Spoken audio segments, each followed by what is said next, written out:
Not let external groups detract from the university's mission to ensure a culture of inclusion. I'm Yolanda Harris. Catalytic converters are the most valuable piece of equipment on a car to thieves because they contain precious metals that can be sold at scrap yards for more than $1,000 each.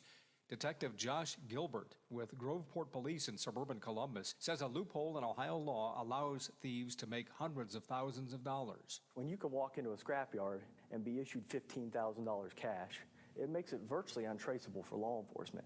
It leaves no paper trail. He was involved in the arrest of a Columbus man, Tommy Cox, who faces more than 30 felony counts after police say he and his accomplices stole catalytic converters in 5 central Ohio counties. According to Keep America Beautiful, there are about 50 billion pieces of litter across the U.S. 47 million of those are face masks. I'm Dave James on the Ohio News Network. Live and local conversation for the Ohio Valley continues shortly, here on the Watchdog Morning Show with Howard Monroe. Honey, you know the twins are juniors in high school this year, right? You know what that means. We have to figure out how we're going to pay for college. Looks like one of us is going to have to get a second job. Or we could sell the boat and the motorcycle. Like I said, one of us needs to get a second job. Wait, I heard that Metro News is giving away a full scholarship to West Virginia Wesleyan that includes room, board, tuition, and fees. What? Room, board, tuition, and fees? That really is a full scholarship. And West Virginia Wesleyan is one of the best colleges in the entire state. We need to look into that. And so do you. If you have a current junior in high school or know someone who does, go to WVMetroNews.com and click on the 2022 WV Scholar Program presented by Greer Industries. The application deadline is April 30th. It's easy to apply. Go to WVMetroNews.com and click on the Apply Now button today. Remember, the application deadline is April 30th. Over the years, you've brought opioids into your home. They helped when you were in pain, and you held on to them just in case. But holding on to opioids puts your family at risk. Learn more at www.fda.gov/drug disposal. For all of your IT needs, visit OmniPerforms.com. Omni Strategic Technologies, the only IT company that the Watchdog trusts. The possibility of lung cancer can be pretty scary, especially if you're one of approximately 8 million current or former smokers at high risk. That's why SaveByTheScan.org wants you to know that now there's a breakthrough low-dose CT scan that can detect lung cancer early, and it only takes 60 seconds. You stop smoking. Now start screening. For an easy quiz to see if you're eligible, visit SaveByTheScan.org. It could save your life. SaveByTheScan.org is brought to you by the American Lung Association's Lung Force Initiative and the Ad Council. Thank you for riding with the Watchdog. Live and local, just the way you like it. Hello, everyone, from the Watchdog. I am the Storm Tracker, Darnell Foster, with a look at your local weather forecast for your Thursday. Under mostly cloudy skies with showers to start the day off, temperatures should climb into the upper 60s for daytime highs. We'll fall back to about 37 for the overnight low, with showers scattered in variety. You'll see those scattered showers on and off for your Friday, with temperatures in the mid to upper 40s. Have yourself a great day, everyone. From the Watchdog, I am the Storm Tracker, Darnell Foster. The views and opinions expressed on the following program are not necessarily those of this station or its sponsors. Ladies and gentlemen, may I have your attention, please? Launch Control, this is Houston. We are go for launch. You're early. Roger that. It's Thursday. Why even call it Thursday? Problem? We have pizza on Thursday. Places, please. Quiet down Here is a complete disc jockey show with all the modern pace of today's exciting radio. Good morning. Let's get started. Seriously. Let's go. It's showtime.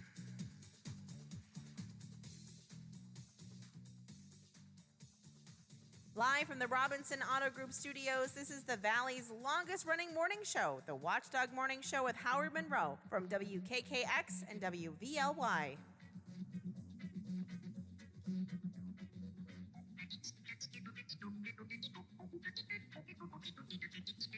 I know I've been commenting on it every morning, and some of you are going to text me and say, you know, you've said it enough, don't say it again, but this weird up and down weather is crazy. What was it yesterday morning, Biff, this time? 32, something like that? 34, somewhere in that range, right? Yeah. Around freezing, I think. 69, Wheeling, Ohio County Airport right now. 69 degrees at the airport. 65 here at my home studios, Elm Grove section of Wheeling. 66 at the Robinson Auto Group studios, downtown Wheeling, in the heart of the Ohio Valley. So doubling up our morning temperature from where it was yesterday. It's just been that strange kind of week. It was a warm day yesterday, and yesterday turned out to be warm, but it started out cold. Today we're starting out warm and going to stay pretty much where we are, apparently going to not get a whole lot warmer, but it's not bad. 69 right now. We have rain coming down, or we had rain when you came in, Biffy? It might be raining now, but when I came in, it wasn't raining. It was okay. It was a little windy, but other than that, the rain had not arrived yet. Okay. There's a little bit of rain, or there was when I checked 10 minutes ago outside the window. A little bit of rain coming down here in the Elm Grove area. Rain showers are likely throughout the morning and into the early afternoon. Not much real rain, just that, just kind of a little drizzly kind of stuff. Enough to make it feel probably kind of crappy. A warm but crappy day. Is that the way we'll phrase it today? Warm but crappy, I guess. But we probably have some rain. We do have some coming down right now. I see Storm Tracker 7 is noting rain at the airport, and I'm seeing rain here at the home studios. But it's warm. That's the good news. It's warm as we start the day off. I just heard on the ABC newscast, Biff, I guess being the Cinderella team, coaching the Cinderella team in March Madness gets you a better gig, huh? Yes, it does, and you see that sometimes with these smaller schools, especially if they have a college or university that's nearby. All it takes is one good year and a college or university to take note, and away you go. The Cinderella team from the beginning was St. Peter's, and they went pretty far. They went pretty deep into the tournament before they finally lost, but it was enough to get their coach a new gig nearby at Seton Hall. Again, St. Peter's, I don't think anybody heard of St. Peter's. Seton Hall, at least, is a recognizable name, so he's stepping his way up thanks to a good showing in the tournament. And the thing to pay attention to now with St. Peter's is, and we see this anytime a coach leaves, here's a good example of where the transfer portal could have an effect on St. Peter's, because how many kids now are gonna go? Because maybe for one reason or another, the only reason they were at St. Peter's was because of the head coach. So usually when a head coach leaves, the next thing you see is, okay, how many players are soon going to follow? So we'll see how many, if any, do leave St. Peter's. They may choose to stay. Who knows? But it'll be something to keep an eye on. We'll probably never know. It'll be interesting to know how hard St. Peter's worked to keep the coach when he got the offer from Seton Hall. Obviously, bigger school, bigger brand name. It's a step up for sure. But that isn't always guaranteed that a coach wants to move, especially if they think they've begun to build something there. But and so you would wonder, did St. Peter's take a step to try and keep him there or not? I don't know. It'd be interesting to see the behind-the-scenes story of that. But anyways, the Coach Holloway apparently leaving St. Peter's and moving up to Seton Hall after being the Cinderella team of the year in March Madness. They went up to Elite Eight, lost in Sweet 16. Where did they lose? I forget, Biff. Elite Eight to North Carolina. That's right. That's right. So interesting story. Good story. Good luck for the coach as he begins to move on. 7:14 here on the Watchdog Morning Show for a Thursday. This story, I always come up with kind of the goofy stories here at the front of the show. This is a story that can kind of make you laugh because it seems like you can almost picture the Facebook meme about this, or you can almost picture this being a joke on TV or something, but it's real, and therefore it's not funny at all. Not funny at all. A West Virginia man down in Bridgeport, West Virginia, not Ohio, not across the river, but Bridgeport, West Virginia. Guy was arrested and charged with DUI. Bad deal. He wrecked his truck, pretty intoxicated. So the cops stopped him because of the vehicle crash, and the usual: get out of the car and perform a couple of tests, and then, okay, sir, we believe you're under the influence. You're going to be arrested for driving under the influence. After they finished the test, they said they smelled alcohol on him, of course, and he didn't do the test, didn't do any of them at all. Well, so he was arrested and taken into the police department headquarters, and they were typing up the administrative report, and while the guy is sitting there in the police station being arrested for DUI, reaches inside his coat pocket, pulls out a can of beer, and cracks it open right there in the police station. Now, one serious question that raises for me is, didn't they check to see if he had anything in his pockets before they took him into the police station? How did he get a beer into the police station? Secondly, I know it's not funny. I mean, I know that sincerely. It's bad news. Seriously, it's bad news. But it is kind of funny. He's sitting there, guys being arrested for DUI. He's failed all the tests, and then he just cracks one open and starts to drink it. It was, needless to say, removed from him. The beverage was removed from him, it says. Yeah, I suppose so. Yeah. Do you suppose he knew he was in so much trouble, Biff, he thought to get one last beer in, uh-oh. Yeah, I'm not going to have any more. I better finish up the one I got. Yeah, might as well get rid of the only one you have. Either that, or he figured he was going to be there a while and didn't want to get thirsty. Yeah, I think he figured it may be a while before I have another beer. All right, I'm going to be locked up. Maybe he doesn't have money to get out or something. I don't think it'll be a while before I have another beer. Might as well get one last one in. I'm not being funny. I know it's too easy for folks to criticize me for being humorous about this. It's not humorous, but it is kind of interesting. I mean, again, the guy gets arrested for it. He clearly was bammed up. The story here I have does not tell me what his blood alcohol content was.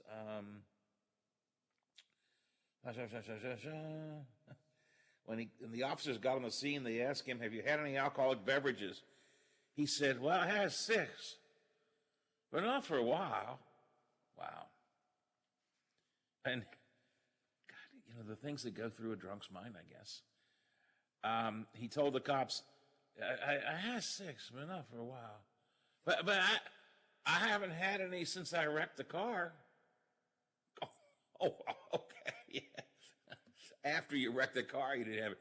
Which, by the way, should have told the cops he must have some in the car, because otherwise, why would he say he didn't have any since he wrecked the car? But anyways, the guy is being held, and he's being held on a $750 bond, so he must not have a lot of money, and maybe that's why he knows he's not going to get out. So he drank that beer. Nothing funny about it. But I just thought it was kind of interesting. 7:19 here on the Watchdog Morning Show. One more very brief story, and you can get more details about this from the website of our friends over at WTRF.com. But the story is out on the lowest paying jobs in the city of Wheeling. And listen, do not read it. For many of you, including Biff and I probably, can't speak for Biff, you probably don't want to read it if you don't want to get depressed. And you won't. This is done by the group Stacker. They collect facts and figures and information about employment and salaries and so on, using data from the U.S. Bureau of Labor Statistics. So this is a statistical study, not a anecdotal study. They didn't go out and ask people, hey, how much money do you make? They actually looked at the statistics on this.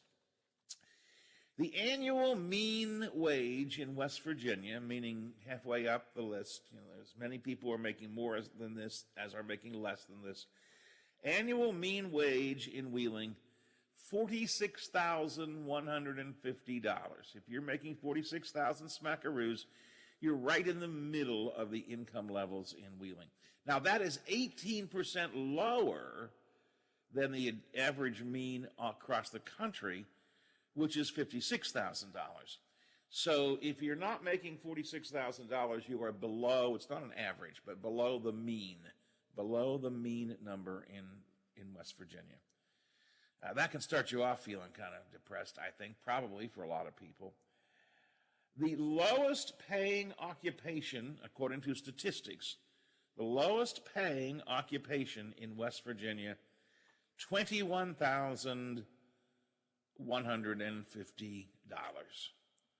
That is the lowest paying position in West Virginia.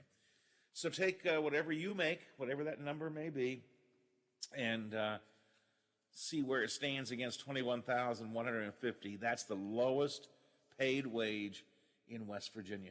By the way, that is the category of fast food and counter workers. The annual mean salary in the Wheeling area for a fast food and restaurant worker is $21,150.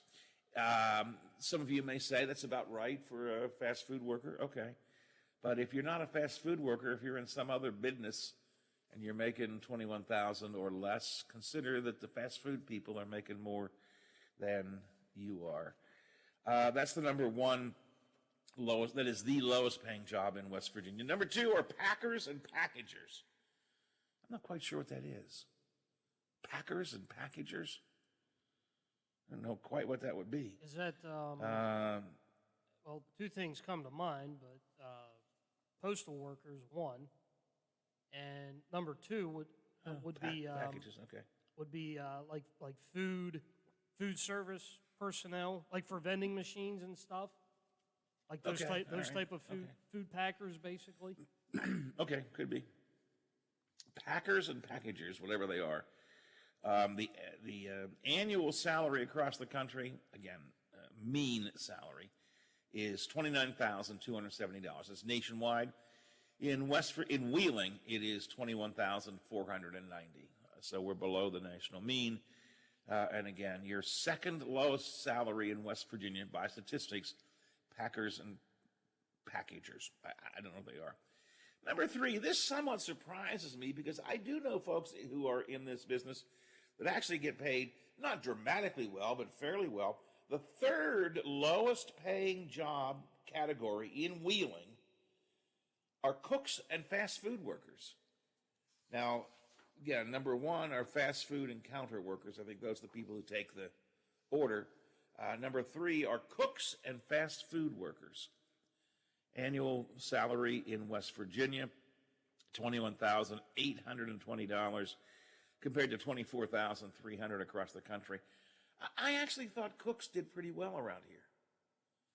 I know a number of people who are who are chefs, who are cooks, and I thought they did pretty well. They're not making billionaire money, but I thought they were paid better than that.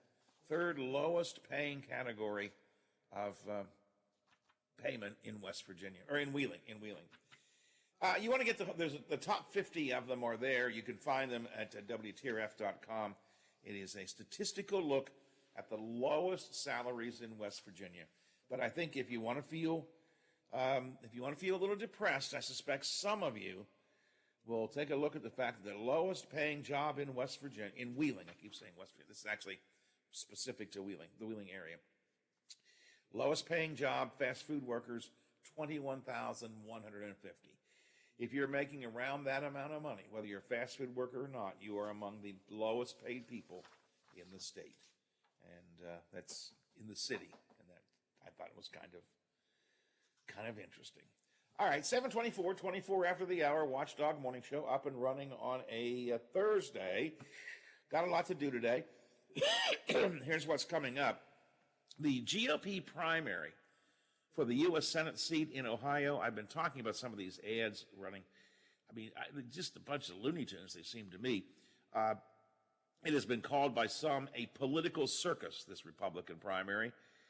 Candidates are trying to see who can be the farthest to the right, the most bizarre, conservative, Trumpy kind of candidate. That's the holy grails, to be as much like Trump, I guess, as they can. Nick Evans has written about the political circus that is this race in the Ohio Capitol Journal. He's going to join us today to talk about just one example, a debate this week between the Ohio Senate candidates. I alluded to this yesterday, for example. It began with the moderator saying, I'd like you to tell me any verifiable, factual information you have that makes you believe the 2020 election was stolen. And the first respondent said, well, I hope you don't expect to fact check me because I'm going to tell you what I think and it's not going to match up with the facts. That's how they begin. Nick Evans will talk to us about that coming up a bit later on. A second booster shot for COVID is now available if you're 50 plus and immunocompromised. Marshall County has plans to give that second booster out. Ohio County does as well. Howard Gamble from the Ohio County Health Department will let us know a bit about this second booster shot. It's our fourth shot, second booster shot. It is available now, was okayed by the FDA and is suggested for those of us 50 and older and immunocompromised. We'll talk about it with Howard Gamble coming up a little bit later on this morning. The folks who say they're building a cracker plant in the Belmont County area, I'm not so sure. They have repaid Jobs Ohio, the Ohio Jobs Agency. They've repaid $20 million for failing to move on the cracker plant. State gave them $20 million to help out. They haven't done anything on it. They had to give the money back. And that certainly raises the question, is this cracker plant ever really coming? Biff, do you think the cracker plant's ever coming? I've said this for years, and this will continue to be my stance. I'll believe it when the Big Seven sends a reporter and a camera crew out to the site, and there are about 5 or 6 people there with shovels that put the shovel into the ground and start digging the dirt to build it. When the shovels actually turn over the earth and they cut the ribbon and say, we are now building the plant, you'll believe it. I was real high on this when they made the first announcement, 10 years ago now. I don't think we're going to see a cracker plant. I don't think it's coming. It's had too many snags. The economics of it have changed so dramatically. Personal opinion, my personal opinion is backed up by a lot of other people as well. I don't think it's going to happen. And then you see, it's just a little piece of information. You know, the company has got all kinds of government assistance, and right now they're trying to partner with other people, and so they got little bits and pieces of money coming in. $20 million is not a huge amount, given I think they've already spent $300 million in getting a plant, considering that for a cracker plant. But they have to give $20 million back because they haven't done their job, which was to get the cracker plant built. That to me is a gigantic flag saying, guys, this ain't coming. Now, people who are behind it still say, oh, no, we're working on this. But I don't think it's ever going to happen. Another business-oriented story, kind of interesting, Biff. Up in Steubenville, the Fort Steuben Mall was sold to new owners 5 weeks ago. Count them, 1, 2, 3, 4, 5 weeks ago. A month and a week. 5 weeks ago, new owner comes into the Fort Steuben Mall. High hopes and great expectations. The community says, oh, this is great. This is a company that's got some big deal. Oh, yeah. That was 5 weeks ago. Yesterday, the new company announced they're putting it up for auction. And they say that no matter what bid comes in, they're going to sell it. So they had it for 5 weeks, getting ready to unload it now. Now, they did some things to it, and we'll talk about this later on. I mean, they fixed the building up a bit and they brought some new tenants in and so on. But now they're, after 5 weeks of ownership, they're turning around and putting it up for auction. Good news or bad news? We'll talk about that. In West Virginia, Governor Justice vetoes the bill to divide the Health and Human Resources Agency into two different agencies. That was a pretty big bill, much debated during the legislature. The governor said "niet" yesterday. And West Virginia Democrats continue lobbying for a state gas tax holiday. We'll have that for you. Continuing updates on the invasion of Ukraine from ABC News. My friends, that's what I have to offer you. What do you have to offer me? The text line is open. You're welcome to use it. 304-214-1600, 304-214-1600. Or the CityNet hotline. You can use it too, 304-232-8255.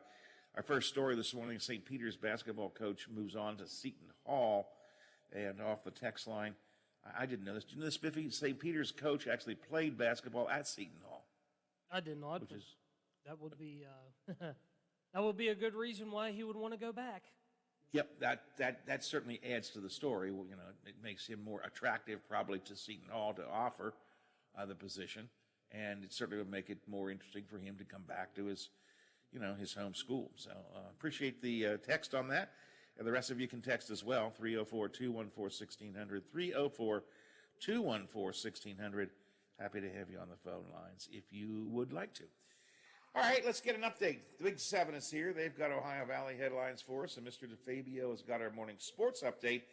And then Aaron will be in. We'll talk about what to expect for the forecast today. It's already a warm day, 69 at the airport, 65 at the home studios, 66 at the Robinson Auto Group studios, downtown Wheeling in the heart of the Ohio Valley. Now it's time for your local news headlines from 7 News at WTRF, My Ohio Valley, and ABC Ohio Valley. Only on AM 1600 WKKX. The Watchdog. Good Thursday morning, Ohio Valley. I'm Stephen Ruffing with your 7 News headlines. Is the ethane cracker plant still coming to Belmont County? It's the question many would like an answer to. PTTGC America says yes. So that brings another question. Where does the project stand?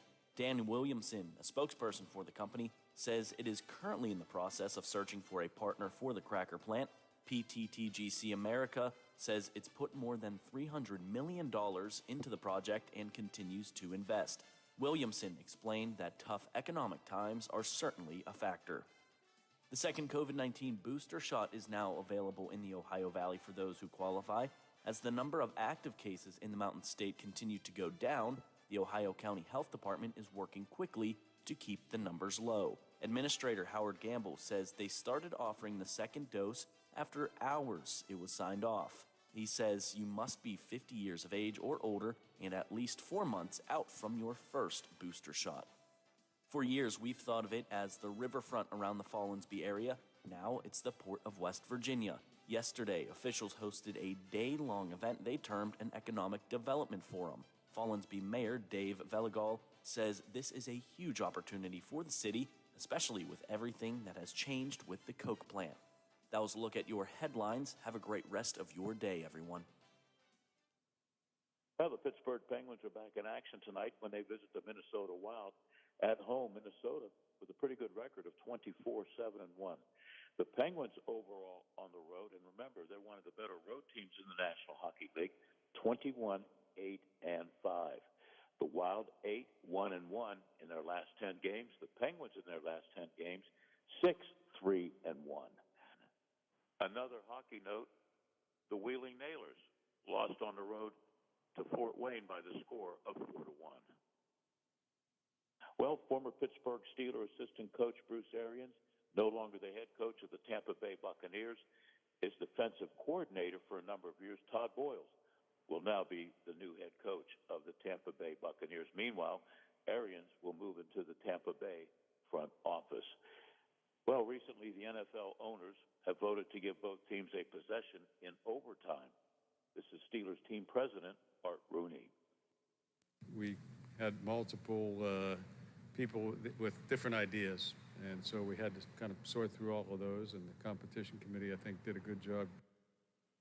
Despite losing to Costa Rica 2-0, the United States men's soccer team qualifies for the World Cup. I'm Bill DeFabio on sports. We are the Watchdog. On the last talk line on Metro News, Democratic State Senator Rich Lindsay from Kanawha County Democrats renewing their call for a temporary suspension of the gasoline tax. We're trying to do our homework and trying to make sure that people in West Virginia know that this is something we can do, because I think relief is needed now. Keep up on what's happening.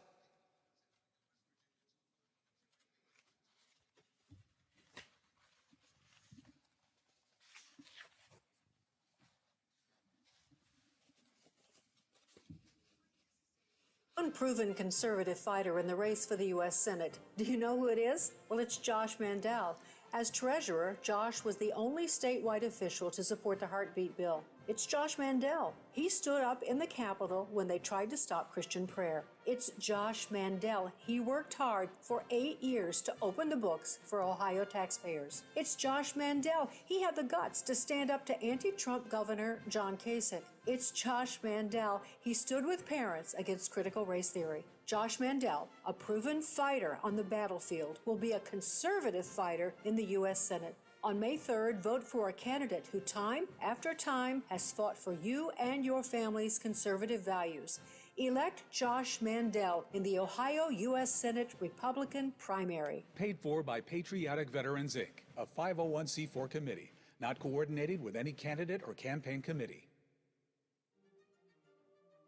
We are compassionate. We are focused. We are confident. We are dependable. We are resilient. We are skilled. We are empathetic. We are knowledgeable. We are respectful. We are here. For you and your family. We are close to home. We are WVU Medicine. Are you or your loved ones facing a serious legal battle? The law office of Paul Harris wants you to know you aren't alone. Do you need someone that's not afraid to go to trial and fight for your rights? Attorney Paul Harris and his team are willing to go where most firms are not.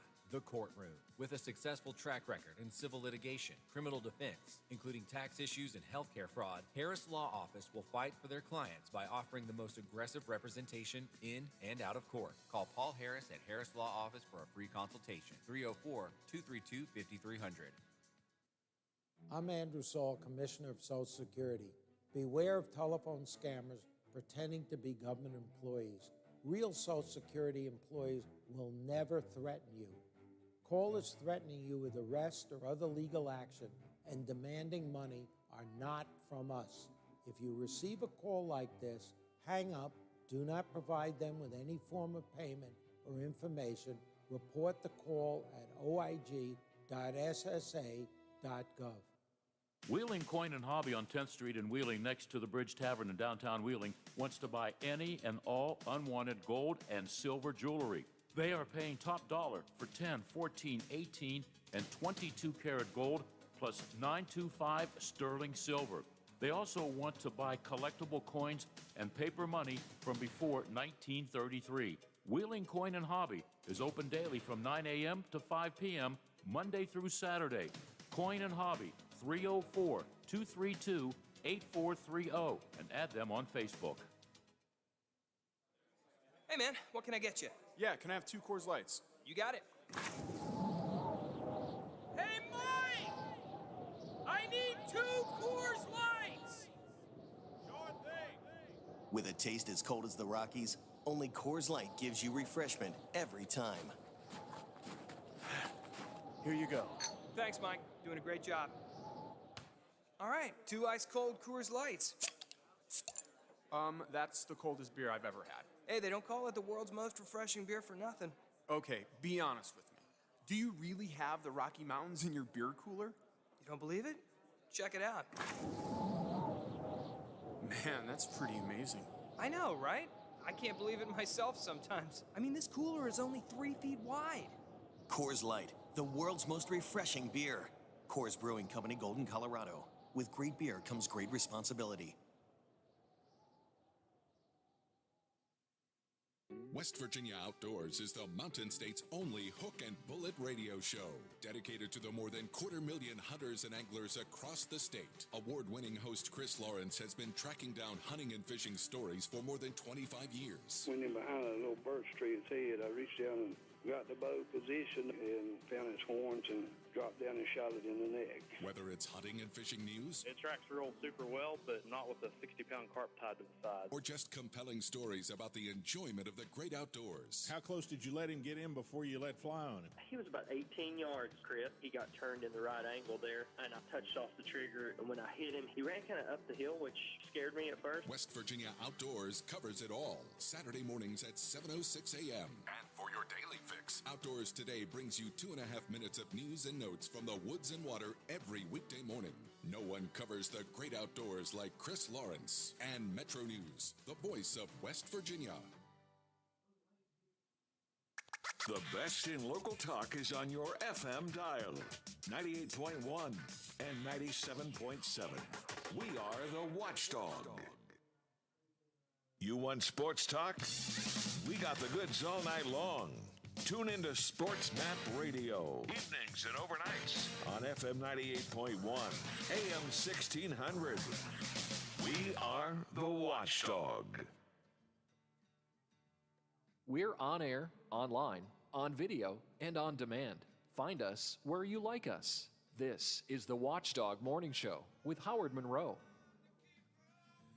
Remember, you can watch our video feed in a couple of different places. Go to watchdognetwork.com. The video feed lives right there in the middle of the page, easy to watch. You can also watch us on Twitter. The Watchdog Twitter account is at WatchdogWV. Usually it's also on my Twitter page at Radio Monroe.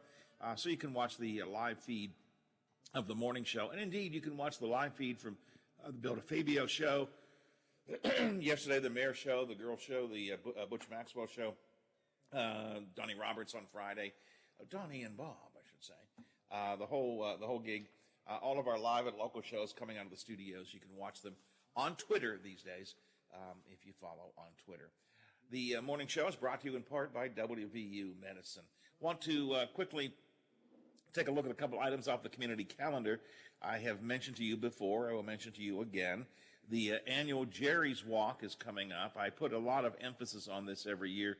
It is a walk that is for suicide awareness, and it is being done in memory of a good friend of mine, Jerry Williams, who passed away, a number of years ago, 6 years ago, 8 years ago, I lose track of time. At any rate, Jerry committed suicide, and he and I were very close. And his daughter, after being, like most people, a little bit like, suicide, finally realized it's important to talk about suicide. The people need to understand what suicide is and to be able to look for the signs and symptoms and so on. And so his daughter, Sandy, has begun a real crusade for suicide awareness. Part of raising money for that effort is the annual Jerry's Walk. It'll be held this Sunday at the St. Clairsville Memorial Park. Walk begins at 3 p.m., but you can pre-register now at Jerry's Walk, Jerrys Walk, jerryswalk.org. You can get people to sponsor you in your walk. You can simply choose to make a contribution, donation, if you would like to. I don't do no walking, but I do make a contribution every year. Jerry's Walk, it is set for April 24th on Sunday, beginning at 3 p.m., St. Clairsville Park. More info at jerryswalk.org. Important, I think, that you, for me, it's important that you maybe make a contribution. Also, a quick reminder tonight, 6 to 8, the Ohio County School Board candidates meeting. It's put on by the Ohio County Education Association. Meet the Candidates Night. It'll be held at Trinity Lutheran Church this evening from 6 to 8 o'clock. You'll be able to get in around 5:30.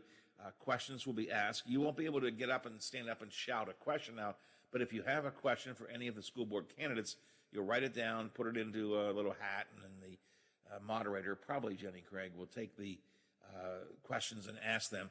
So the OCEA has questions of their own, obviously, and you, the public, will have a chance to answer, to ask questions as well. I think the school board race is going to be an important one this year, so keep in mind tonight, 6 to 8, is Meet the Candidates Night. All right, 7:43, 17 to the hour, Watchdog Morning Show. man, I'm telling you, we talk every day about how the days have just changed so much. Yesterday morning, even though it got warm during the afternoon, yesterday morning, I think we started out at, what did we start out at yesterday, Aaron Milo? We started out at something like 34 degrees or something. This morning, we started out at 63 degrees. Yikes. Yeah, we got up to 79 degrees yesterday. We actually broke a record for the warmest March 30th on record.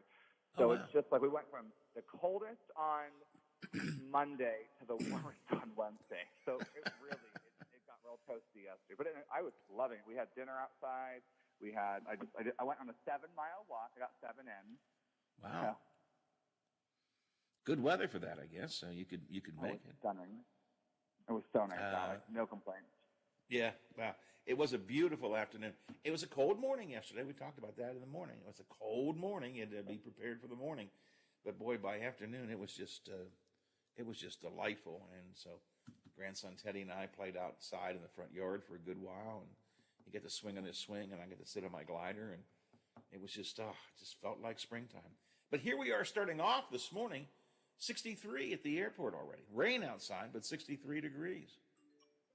Yeah, I mean, we're already pretty warm. Like you said, 63 degrees at the airport. And we're not going to warm up, that much more through the day. We'll warm to like the upper 60s. So still very warm overall. It's just not as warm and perfect as yesterday. But, it was just so nice yesterday.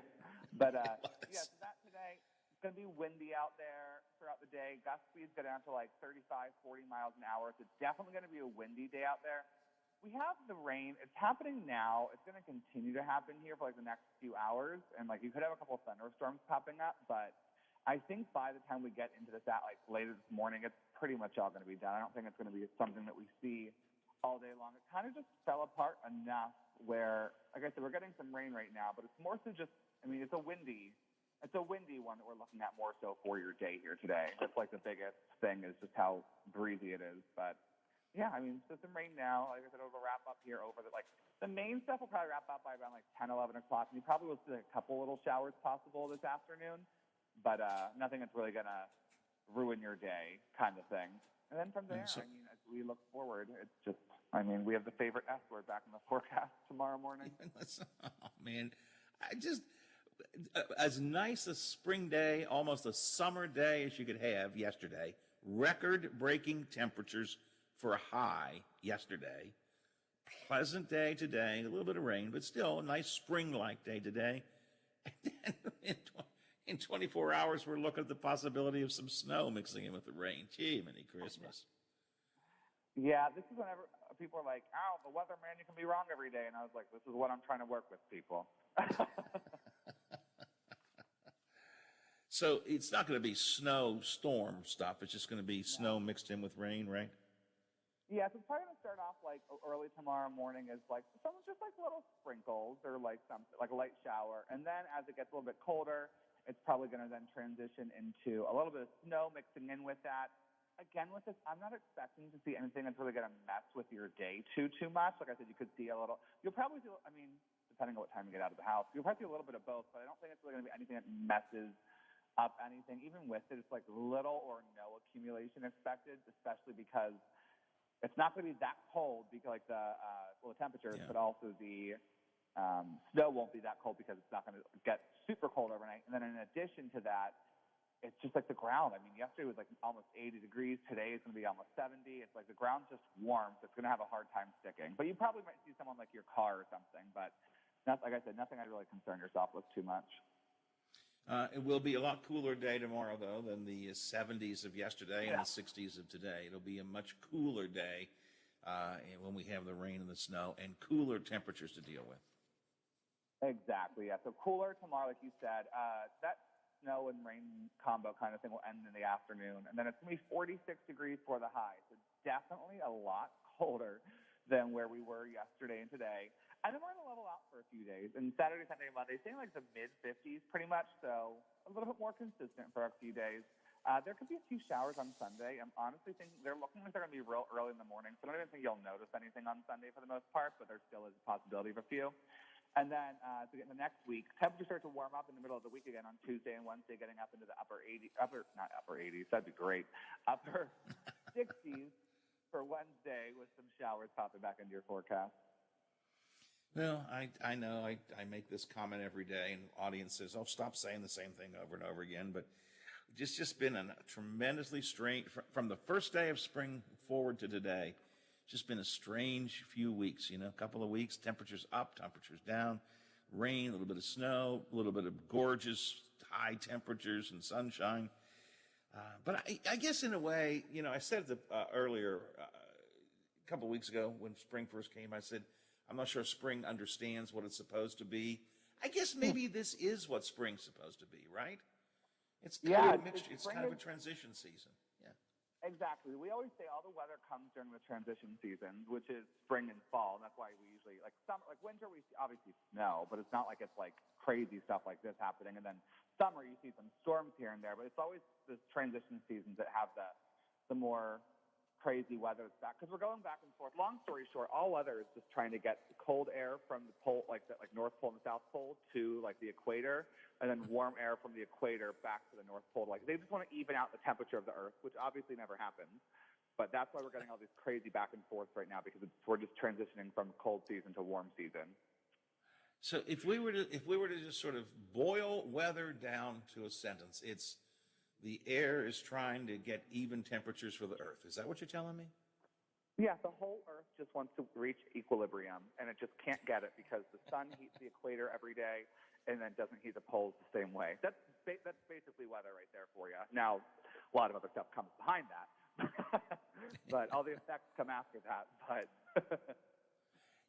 it's kind of like a metaphor for life. We all want to try to reach equality and equilibrium, but it's just not possible to do. So our lives are nothing more than just like the winds trying to achieve temperature equilibrium. Our lives are just trying to move along to get as close as we can to equality and equilibrium. There you go. That was a bizarre way. Aaron, although the weekend, I know we might get a little bit of rain like you were saying, but aren't the high temperatures what you would consider seasonable for this time of year? 55 is our normal high, so yeah, that's like, it's funny, I think I say this all the time, after we have such warm days, we all just feel entitled, especially myself, I feel entitled to hold on to those warm temperatures, and that just isn't how it works. It'll feel colder, but we're getting just to where we should be at that point, beginning of April. I would be curious. I'm just looking at this 7-day, for example, 68, 46, 54, 53, 55, 63, 68. We're averaging out probably a little above the norm. I'm wondering if the springtime so far, if we average it all out, would average out to about the norm. I mean, I know that's not the way you look at it, obviously, but with the 79-degree hit yesterday and 46 maybe tomorrow, do we average out to just about what, maybe this is all about trying to reach equilibrium, just trying to average it out the best they can. If we do the average of just these 7 days, let's do the math real quick, it would be 3 degrees above average still. So still technically warmer than we should be. Okay. All right. Well, it's that. Not too bad. Okay. All right. That's good. All right. We kind of get a kick out of doing this kind of stuff. But someday, the spring will come. The real spring will come. And we'll be able to start actually not having to worry about sitting on the porch one day and sweeping snow the next. So, but it'll come. It will come. Or you'll move to Florida. Yeah, or move to Florida, right? Although my Florida snow bunny friends are telling me they're about ready to start moving back. They've been down in Florida for a while. They're coming back. Boy, I can hear the sadness in their voice. Yeah, we're coming back in a couple of weeks. They've been down there in Florida for the winter. It's like, yeah, I got to leave this and come back to Wheeling. All right, Aaron, always good talking to you, my friend. We'll do it again tomorrow.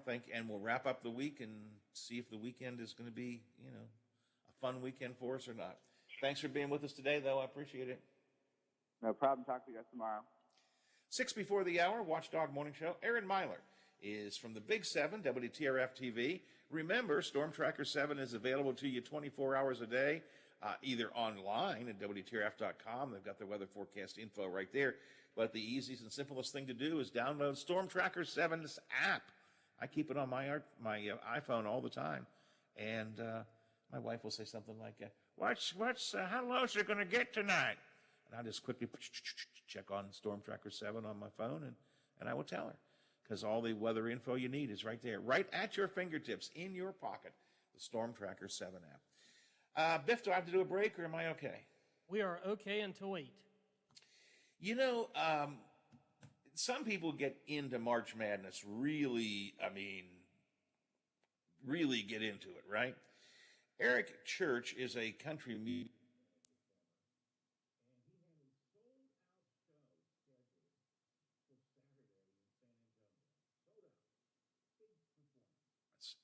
Everybody's waiting. The tickets are done.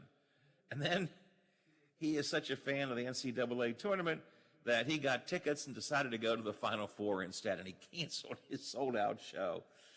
Should I mention the fans are a bit upset about that? His fans are a bit upset about that. In an email sent to ticket holders, he said, having Duke and North Carolina play each other is, quote, a matchup in the Final Four for the first time in history, and it's a sports enthusiast's dream. This is the most selfish thing I've ever asked my fans to do. Give up your Saturday night plans with us so that I can have this moment with my family and sports community. You know, Biff, if I don't know what the tickets go for, but if I was a fan who had a ticket to that show, and I had made plans for Saturday night to go see a big country star, you know, and then I heard he wasn't coming, my first thought would be, I hope he's not sick. And then when I heard, no, he just wants to go watch a basketball game, I think I'd be a little ticked off. Would you? Not really, if you understood what the basketball game's all about. Okay, all right. I mean, Duke, North Carolina again. The first time they've actually met in the tournament. It's Coach K's last season. This could be his last game. He's thinking this could be the last chance I get to see him, and how appropriate that it comes down to Duke and North Carolina. So, being a basketball fan and understanding that, no, I can see where he's coming from. But if I could see the other side as well. If you're not a basketball fan, then yeah, I could see why you're ticked off. But I get it. So you get the game is a big game, a historic game, a game that has never occurred before in this fashion.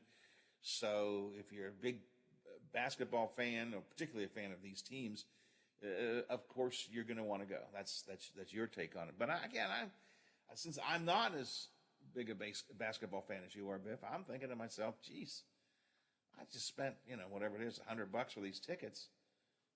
My plans can't So, on their Facebook page, fans say they bought plane tickets and hotel rooms so they can come to the concert in Texas, San Antonio, and they're coming from out of town and out of state and so on. And they spent a lot of money on this, and they're coming now for no show.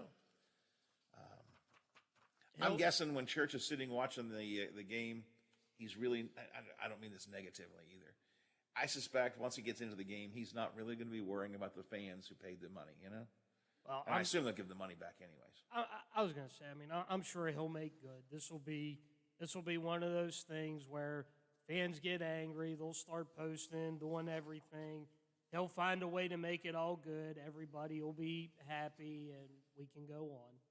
Yep.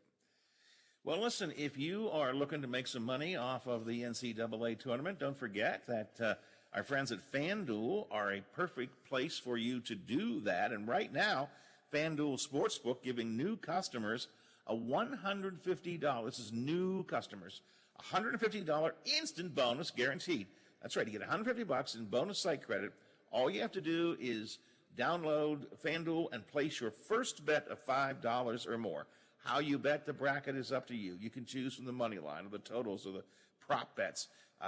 You can go with the Duke North Carolina game and go with your gut, go with the numbers, whatever you think is how you should play. Join FanDuel today with promo code Monroe. That's my name, Monroe, M-O-N-R-O-E. Place your $5 bet to score $150 in bonus site credit. You must be 21 or older, physically present in West Virginia. First online, real money wager, only $10 first deposit required. Bonus issued is non-withdrawable site credit expiring 14 days after receipt. Restrictions do apply. Full terms at sportsbook.fanduel.com. If you've got a gambling problem, 1-800-GAMBLER or www.1800gambler.net. FanDuel Sportsbook, more ways to win.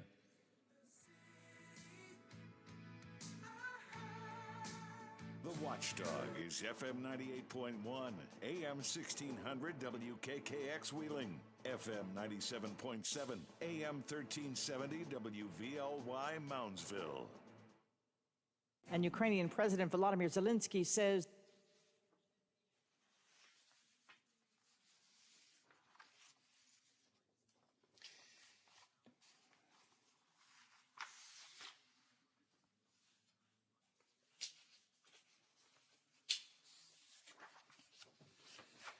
Okay, Biffy. Howard Gamble at 8:15. And I think, unless he's in there early, right at 8:10, I think I'll do a real quick Will Smith update. I got a couple of like one-sentence stories I want to do on that. Maybe I'll do that before we get to him. Did you get those two little intros I sent you? All right, let's do, we'll do Will Smith. Unless Howard calls early, we'll do Will Smith when we come back. It's real quick, and then we'll do, then we'll get to Howard. Thank you. And I'm gonna get some more coffee, so I'll be back in a minute.